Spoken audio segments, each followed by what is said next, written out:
আসসালামু আলাইকুম সুপ্রিয় দর্শক, আজকে আপনারা দেখতে চলেছেন রাসেল ভাইপার নিয়ে ওমরন ফায়ারের নতুন ফানি ভিডিও এবং তার পাশাপাশি দেখতে চলেছেন বাংলাদেশ মায়ের দোয়া ক্রিকেট টিমকে কিভাবে পোষালেন ওমরন ফায়ার। তাই আজকের ভিডিওটি হতে চলেছে অনেক ইন্টারেস্টিং, তো সম্পূর্ণ ভিডিওটি দেখতে থাকুন।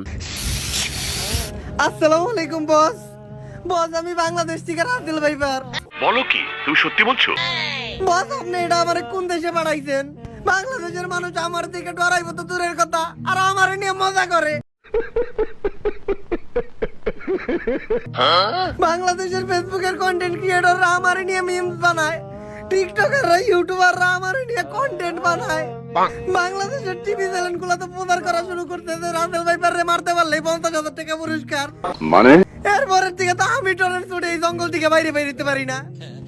বস, আমি আর এই দেশে থাকবো না বস। এই যে আমি ঘাটটি উৎকা কোথাইছি, এখনই আমি বাংলাদেশ থেকে বস আমার দেশে পড়তেছি। আপনি আমার দুনিয়ার যে কোনো দেশে পাঠান, আর জীবনে বাংলাদেশে পাঠায়েন না বস। জি, আসসালামু আলাইকুম বস।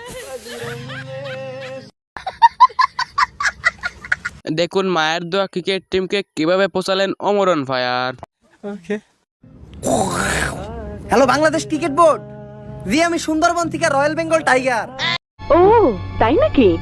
ভাই, আপনারা কন্ত যে আপনি করে কেডা কইছে বাংলাদেশের জার্সিতে এই বাঘের ছবি ইউজ করতে? জানি না। কেডা কইছে আপনি করে বাংলাদেশের জার্সিতে যেই দিন থেকে আপনারা বাঘের ছবি ইউজ করা শুরু করতেন, ওই দিন থেকে বাঘের কোনো সম্মান নাই।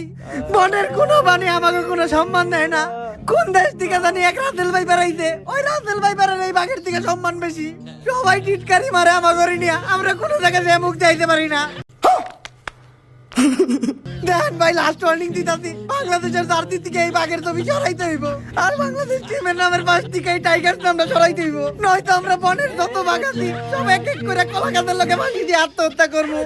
বলেন কি? ওই তো এই বাঘ করে সম্মান দিতে শিখেন, নয়তো আমাকে আফগানিস্তানে পাঠায় দেন, আমাকে অস্ট্রেলিয়া পাঠায় দেন, ওই দেশে যেয়ে থাকি। বাঘ তো আর বাঘ নাই, বাঘ এখন বিলাই হয়ে গেছে। মেয়াও, লাস্ট ওয়ার্নিং, বাংলাদেশের জার্সি থেকে বাঘের লোক সরাইতে হবে। शाबाश बेटा।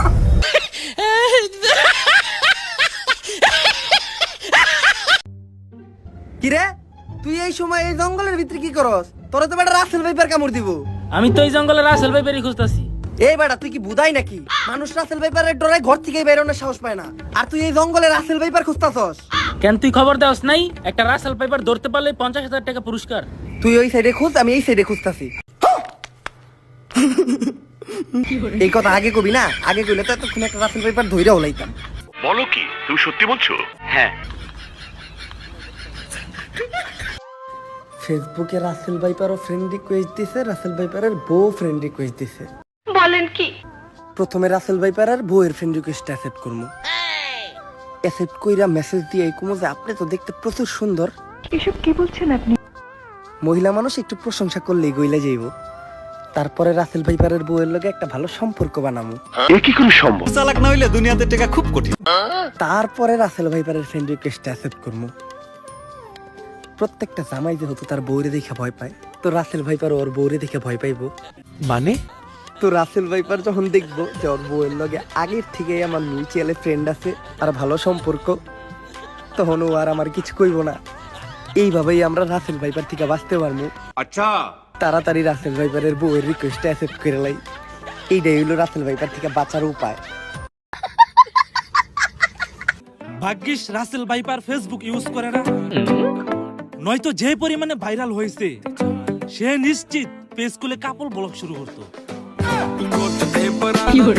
ভাই, আমি আপনার অনেক বড় ফ্রেন্ড, সব সময় ভিডিওতে গালাগালি করি, ধন্যবাদ। হুজুর রাসেল ভাইপারকে শ্যাম্পু লাগিয়ে দেন। এ কি করে সম্ভব? অমর ভাইকে কপি করেছে। হ্যাঁ। তাহলে আজকের ভিডিওটি কেমন লাগলো অবশ্যই কমেন্টস করে জানাবেন। আপনি যদি আমার চ্যানেলে নতুন হয়ে থাকেন তাহলে অবশ্যই চ্যানেলটি সাবস্ক্রাইব করে দিয়েন। হ্যাঁ।